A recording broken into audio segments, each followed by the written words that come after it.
Welcome to another episode of Missionary Moneymaker. Why making a dime is making a difference. I'm your podcast host, Carl Winn, and I'm so glad to be back with you today. And today we're going to continue focusing on what we've been talking about for the last 8 weeks. It's about START. And START stands for Shaping Tomorrow, Advancement Right Today. And we've been focused on these 4 fundamental foundations, which is spiritual development, leadership development, economic development, and relationship development. And today's episode, we're going to start out with intellectual development. And next week, we're going to talk about intellectual development as well. So as we get into this podcast, I want you to hear these 2 quotes that I've been thinking about. One is, lifelong learning equals lifelong earning. And then this, if you're growing, you're living. If you are living, you're growing. These are quotes that I think about all the time. And it goes with intellectual development, because intellectual development is all about growing mentally. I like to say you need to put your money where your mind is, right? You need to focus on growing your mind, growing intellectually, not for pride, but for productivity. Because so many times people get knowledge, they get puffed up, and it leads to pride, but not productivity. Again, I would like to reiterate this. As you grow, as God increases you, allow you to advance, it's not about you, but it's about how you're going to show up to serve Him and serve others well. And so, because the missionary money maker mentality is focused on this, contribution over consumption. Right, as we talked about economic development for the last couple of weeks, it was all focused on how can we create products and services that's going to serve someone else. And so that is the focus, whether we're talking about spiritual development, leadership development, economic development, relational development, intellectual development. It's all focused on how can it prepare us so that we can make the best contribution to expand God's kingdom and serve other people. And so our growth, as we think about this, we're going to grow in these areas. And as we talked about spiritual development, intellectual development, economic development, relationship development, all of these things are tied into intellectual development. If you're not growing intellectually, then you cannot grow spiritually. You cannot grow as a leader. You cannot grow economically, and you cannot grow relationally. I like to say this, intellectual development, it opens the door for all 5 of those other developments as well as more. And so if we're going to start shaping tomorrow, right? If we're going to shape tomorrow and advancement right today, then we need to focus on growing intellectually. So the first point we're going to look at is fear the Lord. If we're going to grow intellectually, then we need to fear the Lord. Proverbs 1:7 says, the fear of the Lord is the beginning of knowledge, but fools despise wisdom and instruction. So if we're going to grow intellectually, then we have to have the right fear of the Lord. God should, our desire to honor God, to reverence Him, it should push us to grow. Again, not just spiritually, which is important, but we need to grow intellectually. We need to be prepared so that we can serve others well in whatever industry God has placed us in whatever role God has given us while we're in this world. We need to be growing so that we can serve other people well, and that brings Him glory. Don't let the music die with you. That is something I've been telling Christians for the last year. Many Christians say that they want to write a book. Well, that is my goal, is not to let the music die with you. Because guess what? Once you die, the value that you have, that it can't come back out. And writing a book is a great way to increase your impact, your income, and influence. And my goal is to help 10,000 Christians in 2026 write and publish a book. So if that's you, I want you to download this free worksheet. It's called 5 Ways to Finding Your Unique Book Idea. And I want to help you write your book. Remember, don't let the music die with you. Go ahead and start singing it loud and proud right now. And remember, this is not about pride, but it's about productivity. But in terms of the context of the scripture, what is knowledge? So knowledge is defined as these things. So I'm going to read them off because there's a lot here, but it is worth reading. Knowledge is information, understanding, or skill that you get from experiences or education. So that's the first definition. It goes on, says knowledge is this: it's acquaintance with or understanding of a science, art, or technique. Another definition is the fact or condition of being aware of something. The other one is the range of one's information or understanding. And then this definition says the fact or condition of having or being well educated. And the last definition is the sum of what is known, the body of truth, information, and principles acquired by humankind. And so all of this is knowledge, and it starts with our desire to honor the Lord. So intellectual development starts with the fear of the Lord. Another way to say it is this: the desire to honor the Lord should lead us to advance intellectually.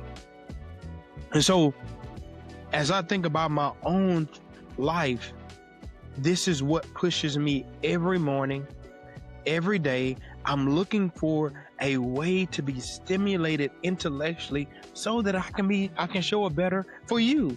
So you listening to this, I'm growing intellectually so that I can have something to share with you that's going to help you grow.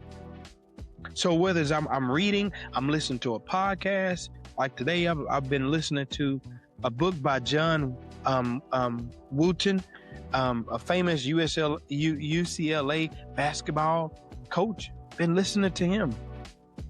Again, I'm looking to grow. I'm being stimulated so that I can have something to share with others.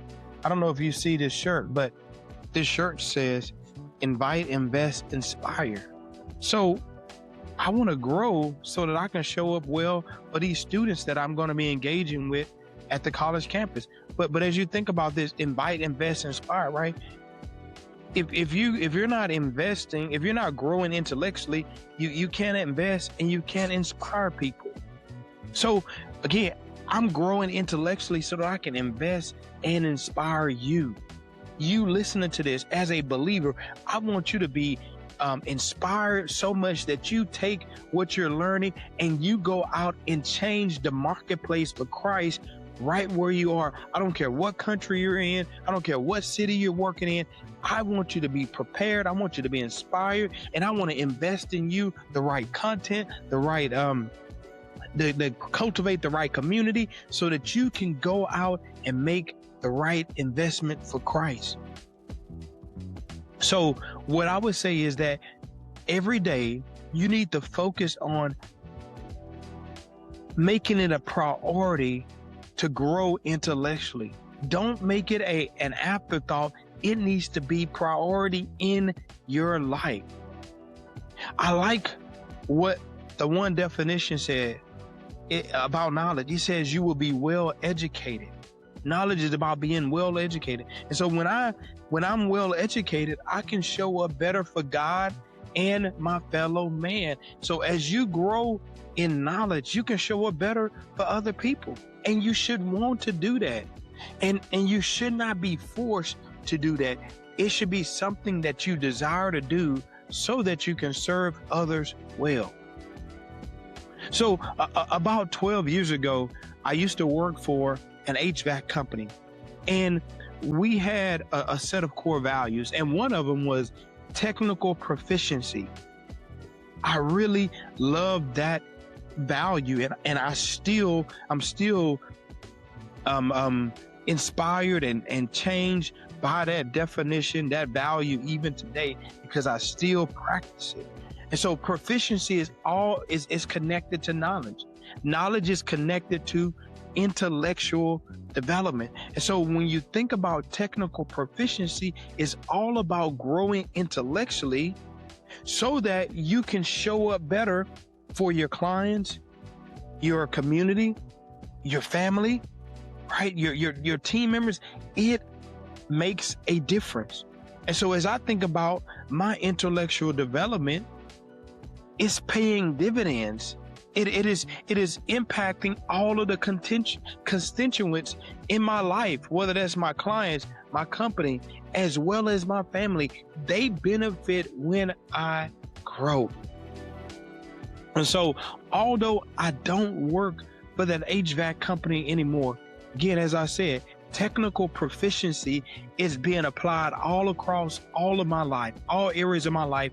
I'm looking to grow technically so that I can show up better for you. So I'm working on even how I put together this podcast, how I'm able to present information to people, whether I'm speaking, whether I'm writing, whether I'm in conversation with people, making a presentation about getting involved in our ministry. Whatever the case may be, I'm growing. I'm looking to grow in proficiency. As a husband, as a father, I'm growing. And the question is why? It goes back to what I've been saying, because I want to ensure that I can serve God and serve others at the highest level. So point number 2, cultivate a love for learning. If you're going to grow intellectually, if I'm going to grow intellectually, then I need to cultivate a love for learning. I like what the late Zig Ziglar said, this quote. He says, you don't have to be great to start, but in order to be great, you must start. And in the context of learning, you can cultivate that love for learning. You may not love it now, but over time, if you take these small steps, you can start to love learning. So as a father, I have the opportunity to watch my children grow, right? Because I'm still in these younger years with my children. And so I'm seeing their growth. And what I've done is I've challenged them to grow, but also just witnessed them grow quite naturally. And whether it's voluntary growth or voluntold growth, this is what I've observed. Sometimes children, like adults, they're afraid of growing. They're afraid of taking risks. Now, there are some children who are just all out reckless, but there are some who are reckless with a varying degree. So some of them go all out and they're reckless, and some they're not. But this is what I found though. No matter if they're reckless or if they are semi-reckless, this is what I found out. Most skills and most appetites can be developed. So I've taught all 5 of my children how to ride a bike. And guess what? Today, they love to ride it. But before, they were scared. They were scared to ride the bike. They thought they were going to break their legs. They were so afraid. And I pushed them to ride the bike. And now we can go on long rides for hours at a time, riding bikes. But it's because the skills and the appetites it was developed. It was cultivated over time. And so as we think about the skill of and the appetite of love, of love for learning, is something that we can grow in. It's something that we can develop. It's something that we can cultivate. And if we are going to shape tomorrow advancement right today, then it is a skill and an appetite we should and we must develop. Welcome to Missionary Moneymaker, the podcast where making a dime is making a difference. I'm Carl James Winn Jr. And we believe this: mission and money were never meant to be separated. Every Christian in the marketplace is a missionary. called to create value, solve problems, and steward influence for the glory of God. This podcast is a discipleship movement, a marketplace masterclass, and a prophetic reframe of how we think about work, wealth, and calling. Here, we equip entrepreneurs, professionals, and leaders to increase their impact, income, and influence without guilt, without comparison, just calling. If you're ready to leverage your past, walk in obedience, and build with purpose, you're in the right place. Let's go to work. And so I'm proud to say this as a parent, as a father, me and my wife, Crystal, we're proud. We were talking the other day about how our children, they have a love for learning and they have a love for literature. And a lot of that can be contributed to our home environment, what we do, how we are focusing on our love for learning personally. It rubs off. So what I'm saying is this, even think about this. If you're an executive, if you're the CEO, the entrepreneur, or you're just a regular team member, you can cultivate the love for learning within your organization by putting books out for free, letting people do that, by hosting lunch and learns. You can do a lot of things. And if you're just an employee, you can go to your supervisor and say, hey, I want to see my team grow. I want to see us grow as a company. And this is my idea. Can we do some lunch and learn? Would you set up some books? Because I want to grow intellectually. And I will be the first one to tell you, growing up, I hated reading. I didn't like it. I didn't like learning. I didn't like going to school. And I think the main reason is that in my house, they didn't cultivate a love for learning intellectually. And they didn't do a good job of that and in school as well. And so I really didn't love learning. I didn't love reading books. I didn't like education. But now I love it. And if you go to our house today, our house is full of books and bookshelves very intentionally because we like learning and we want to cultivate a love for learning within our house. And so my children, they see us reading books. They see us listening to the books. They see us writing. They see us learning. And then again, that is something that is cultivated. And so over the last 20 years, my love for learning is directly attributed to my love for the Lord. I want to give God the best return on his investment. So I'm focused on learning. And most days, my first dose of intellectual development comes from me reading my Bible, spending time with the Lord in his word, in prayer, meditating on scripture. That is my first dose of intellectual development. So my encouragement to you, cultivate a love for learning. Number 3, similar to number 2 about cultivating a love for learning, the third thing is cultivate childlike curiosity. So this as I think about childlike curiosity, again, I'm leveraging my life right now as a father with the young children. I've seen and witnessed childlike curiosity. And if I can tell you, I'm just sharing this with you, is that my children, they ask a lot of questions. Sometimes too many questions for me to handle in one setting. And so sometimes I'm like, hey, listen, daddy can't take any more questions. I need a break. And the reason why I need a break is because it's intellectual overload.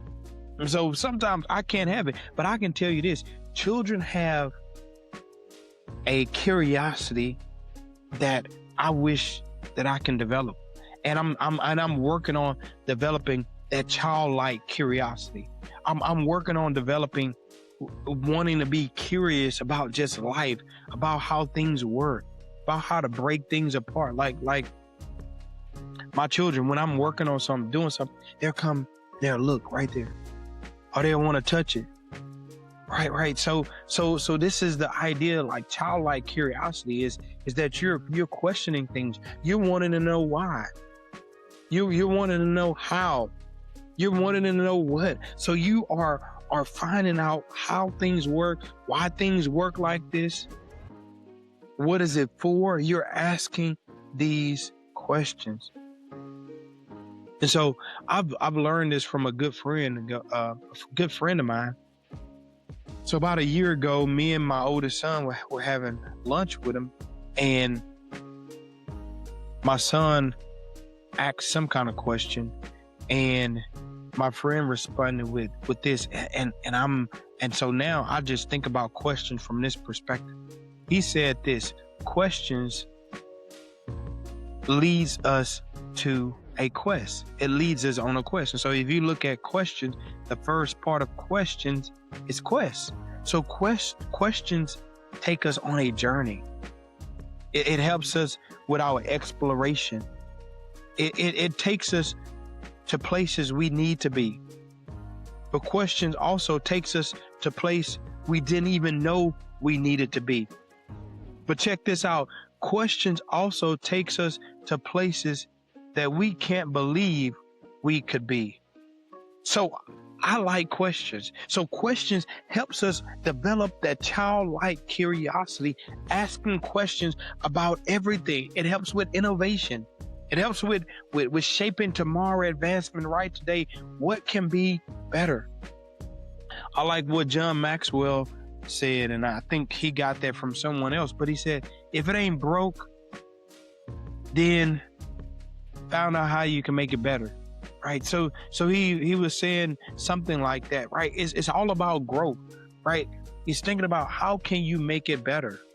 So if it ain't broke, then how can you make it better? Right? That's the real question about innovation. That's all about intellectual development. You want to continue to grow, and childlike curiosity helps us to grow intellectually.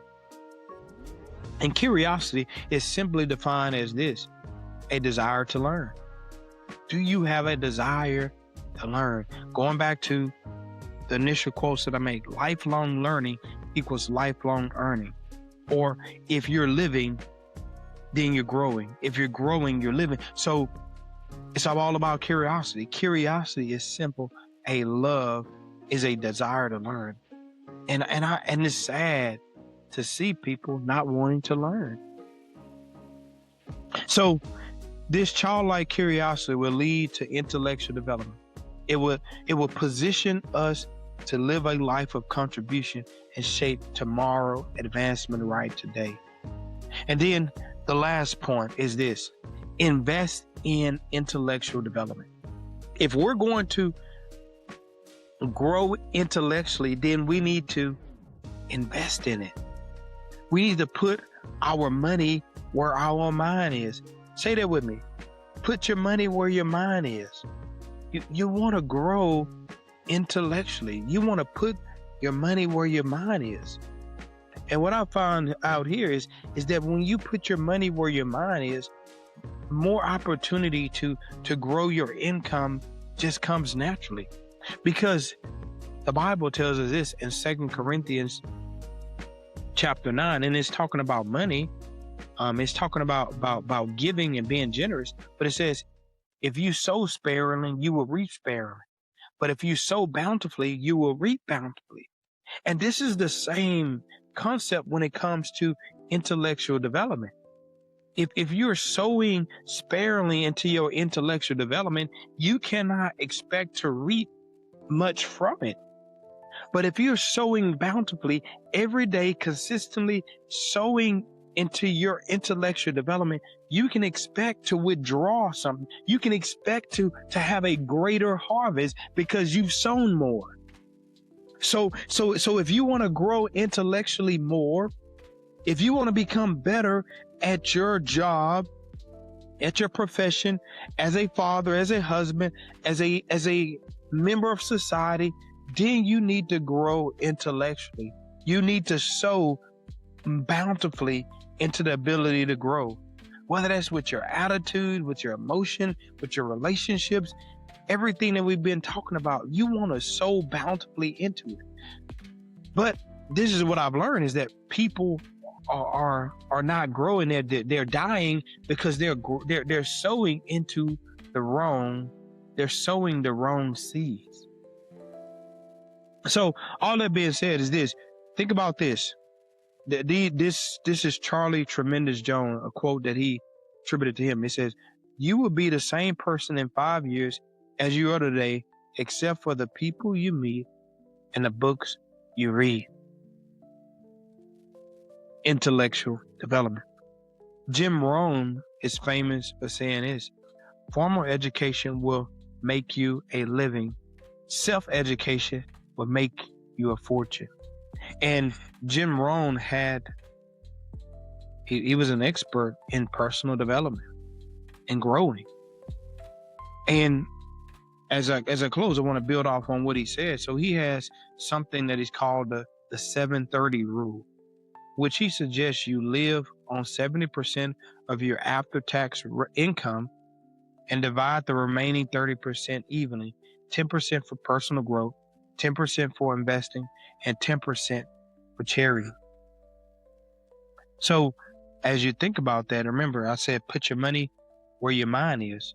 Personal growth is all about that growth. You wanna invest in your personal growth. Too many times, again, we're not investing in our personal growth, so we're not growing. Many people say that I've gotten my education. I really hate that term, because what that statement really says is that I've already learned enough. I don't need to learn anymore. I got my education. That is not a growth mindset. A growth mindset is that I'm getting my education. There's always room for me to improve. So many years ago, I was working as a correctional officer, and I said something to an inmate, and he was like, and he really challenged me and encouraged me. And he said, and I told him, yeah, I'm grown. And he challenged me. He said, and I never say that I'm grown. Yeah, and this is an inmate, so I'm learning from him. He said, I never say that I'm grown, but I'm growing. And so I've taken that quote into my entire life. So I never say that I'm a grown man. I hate that term, because I don't want to be a grown man, because what that really says is that there's no more room for me to grow. But what I like to say, I'm a growing man, because I'm always growing. I'm not grown, but I'm growing. I'm always being perfected. And so that is one of my prayers, is for God to continue to perfect me. And as we're talking about investing in your intellectual development, if you're going to be perfected, you need to invest into that perfecting, that process of perfecting you. Continue to grow, continue to invest. So whether it's 3% or 10%, invest your income into your intellect so that you can have more to give out. Be a river and not a reservoir. And so what I've learned is this, and this is my personal experience. What I've experienced is that the more you invest in personal development or intellectual development, the more you have for others. And so as I close, lifelong learning equals lifelong earning. Remember, I want you to take this truth with you. We can't escape it. If you want tomorrow to be better, then you must become better today. And that starts with intellectual development. And I'm committed to advancing tomorrow by encouraging you to grow intellectually. And that's why I'm doing this podcast, because I want to see you grow. I want you to grow your impact, your income, and your influence for the glory of God and the good of others. So I want to leave you with this one question. What is one thing you can do today to start growing intellectually? Leave it in the comments wherever you listen to this podcast, whether it's on YouTube, whether it's on Apple, Spotify, Wherever you listen to it, let me know that one thing you're going to do to grow. So if this episode has been helpful to you, go ahead and like it, share it, and leave a comment. And because I read them all. God bless you. God keep you. And I'll see you in the next episode. Missionary Moneymaker, where making a dime is making a difference. This is a discipleship movement, a marketplace masterclass, and a bold reframe of mission and money, helping Christians increase impact, income, and influence without guilt, without comparison, just calling.